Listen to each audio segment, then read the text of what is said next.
ఇది కేవలం సమాచారంగా మాత్రమే భావించండి. వైద్య నిపుణులను సంప్రదించండి.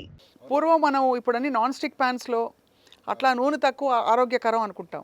మీరేమంటారండి? ఏ మెటల్ బెస్ట్ అంటారు? మీరు నాన్ స్టిక్ గురించి చెప్పారు కాబట్టి దీని గురించి మన వెసల్స్ గురించి కూడా ఒకసారి మనం మాట్లాడుకోవాలి. పూర్వం క్యాస్ట్ ఐరన్తో మనకి తవాలు ఉండేవి, మూకుళ్ళు అలాంటివన్నీ ఉండేవండి. అవి అడుగు మందంగా కూడా ఉండేవి. కొన్ని ఫ్రై కూరలు చేయడానికి కావచ్చు, దుంపలు చిలకడ దుంపలు దాంట్లో ఉడకబెట్టడానికి కావచ్చు, ఇలాంటివి వాడేవాళ్ళం. అలాగే దిబ్బ రొట్టెలు వేసుకోవడానికి ఈ మెటల్ ఐరన్ మెటల్ ఉండేది. ఈ ఐరన్ మెటల్ ఉన్నది చాలా ఉపయుక్తమైనది మన మినరల్స్ అన్ని రిటైన్ చేయడానికి. అలాగే సట్టి దాకలు లాంటివి ఉండేవి. వాటి వల్ల కూడా మనకి ఇగురు కూరలు అనేది మనం ముఖ్యంగా గమనించాలంటే కూరగాయలో ఉన్న నీటిని ఆ నీటితోనే దాన్ని ఉడకబెట్టడం. సో ఇట్లాంటి ఇగురు కూరలు వండుకోవాలి మనం. అలాగే పులుసు కూరలు ఉంటాయి. వీటన్నిటికీ కూడా వెసల్ డిజైన్ మన పెద్దలు ఆల్రెడీ చెప్పి ఉన్నారు. మనము కాలక్రమంలో కొన్ని కోల్పోయాము, బట్ అలాంటి వెసల్స్ని మనం తెచ్చుకోవాలి.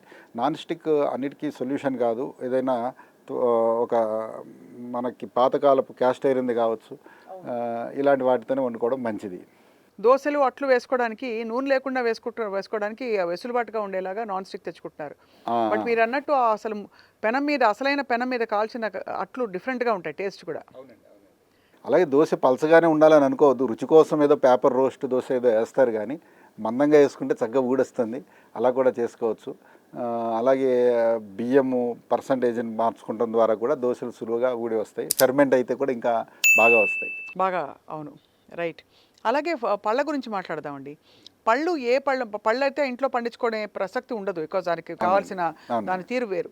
కాబట్టి పళ్ళు మరి ఎలాంటి పళ్ళు తినాలి, ఏ పళ్ళకి ఎలాంటి సమస్యలు వస్తాయి? ఇప్పుడు ఫర్ ఎగ్జాంపుల్ ద్రాక్ష పళ్ళు అందరికీ తెలుసు, దాని మీద ఒక గ్రే కలర్ కోటింగ్ ఉంటుంది ఎప్పుడు, ఒక మందు కొట్టి దటింగ్ పురుగు రాకుండా.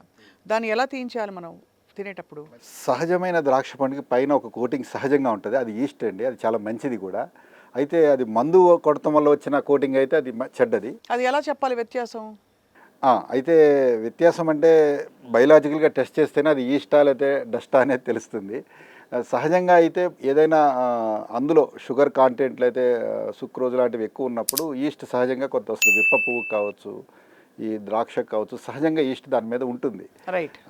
అయితే ఇప్పుడు ప్రాక్టీస్లో రకరకాల ద్రవాలు కొడటం వల్ల అది ఉండే పరిస్థితి ఉన్నది. అట్లీస్ట్ చాలామంది తిన్నప్పుడు దగ్గు రావడం ఇలాంటివి తెలిసిపోతూ ఉంటాయి ఈ పళ్ళ విషయంలో. అయితే మీరు పళ్ళ గురించి అడిగారు. మనకి స్థానికంగా చాలా పళ్ళు ఉన్నాయి. ముఖ్యంగా తక్కువ కాలంలో పండే పళ్ళు అరటి, బొప్పాయి తక్కువ కాలంలో ఇది వస్తాయండి. అలాగే అరటిలో చూస్తే కనుక కర్పూర కేళి అనేది మనకి నేటివ్గా ఉన్నది. చక్కెరకేళి, కర్పూర కేళి ఇప్పుడు పొడవయి వచ్చేసినాయి. టిష్యూ కల్చర్ వల్ల అన్నీ యూనిఫామ్ సైజు ఉంటాయి. అదే ఈ అరటిపళ్ళు అయితే సైజు చిన్నగా ఉంటుంది. పండిన కొద్దీ తోలు పలసగా అవుతుంది. ఈ అరటిపండు తినే విధానం కూడా క్యాలరీస్ ఎక్కువ రావద్దు అనుకుంటే కొంచెం మీడియం సైజులో పండినప్పుడు అందులో సెల్యులోజ్ లేకపోతే కార్బోహైడ్రేట్ ఫామ్లో ఎక్కువ ఉంటాయి.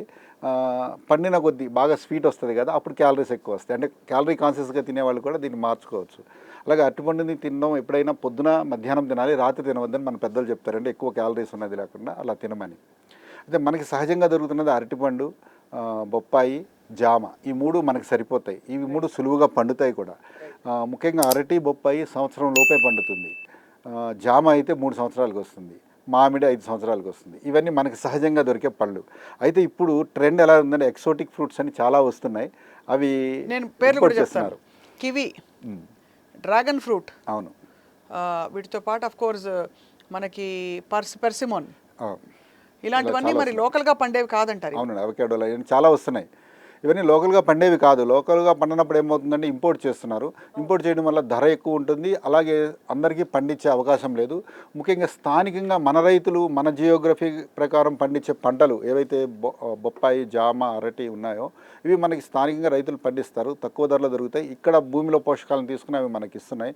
అవి కనుక మనం తీసుకుంటే మన ఆరోగ్యం ఒక విషయం అయితే స్థానికంగా ఒక ఎంప్లాయ్మెంట్ అనేది ఒకటి ఉంటుంది కదా, స్థానికంగా రైతుల ఉపాధి కావచ్చు, వీటన్నిటికీ మనకు సపోర్ట్ ఉంటుంది. కాబట్టి మొత్తం ఎక్సోటిక్ ఫ్రూట్స్ అనుకోకుండా, ఇవేమో హైబ్రిడ్ చేయకుండా స్థానికంగా లోకల్గా ఉన్న సీడ్స్ని కాపాడితే కూడా మన హ్యాబిట్స్ ఉంటే రైతులు పండిస్తారు.